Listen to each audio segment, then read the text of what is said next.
YN Hosakote ಹಾಗೂ ಸಿದ್ದಾಪುರ ಪುರಬೀದಿಗಳಲ್ಲಿ ಪೂರ್ಣಕುಂಭ ಕಳಸಗಳೊಂದಿಗೆ ವಿದ್ಯಾರ್ಥಿಗಳು, ಮಹಿಳಾ ಸಂಘಗಳ ಸದಸ್ಯರು ಮತ್ತು ಸಾರ್ವಜನಿಕರು ಸಂವಿಧಾನ ಜಾಥಾ ಮೆರವಣಿಗೆ ನಡೆಸಿದರು. ವೈಎನ್ ಹೊಸಕೋಟೆ ಗ್ರಾಮದಲ್ಲಿ ಅಂಬೇಡ್ಕರ್ ಅವರ ಪುತ್ಥಳಿಗೆ ಮಾಲಾರ್ಪಣೆಯೊಂದಿಗೆ ಗೌರವ ಸಲ್ಲಿಸಿದರು.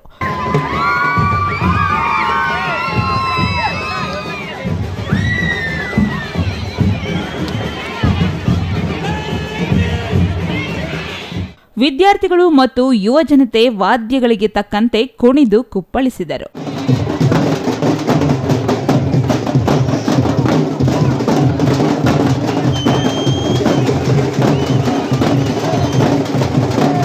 ಗ್ರಾಮ ಪಂಚಾಯಿತಿ ಆವರಣದಲ್ಲಿ ಹಮ್ಮಿಕೊಂಡಿದ್ದ ವೇದಿಕೆ ಕಾರ್ಯಕ್ರಮದಲ್ಲಿ ಬಾಲಕರ ಶಾಲೆಯ ಮುಖ್ಯ ಶಿಕ್ಷಕ ಐಎ ನಾರಾಯಣಪ್ಪ ಸಂವಿಧಾನ ಪೀಠಿಕೆಯ ಪ್ರತಿಜ್ಞಾವಿಧಿಯನ್ನು ಬೋಧಿಸಿದರು.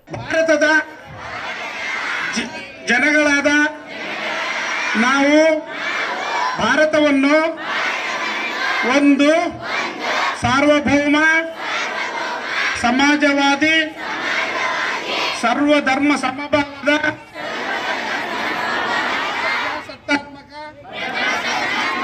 ಗಣರಾಜ್ಯವಾಗಿ ರಚಿಸಲು ಸಮಸ್ತ ನಾಗರಿಕರಿಗೆ ಸಾಮಾಜಿಕ, ಆರ್ಥಿಕ ಮತ್ತು ರಾಜಕೀಯ ನ್ಯಾಯ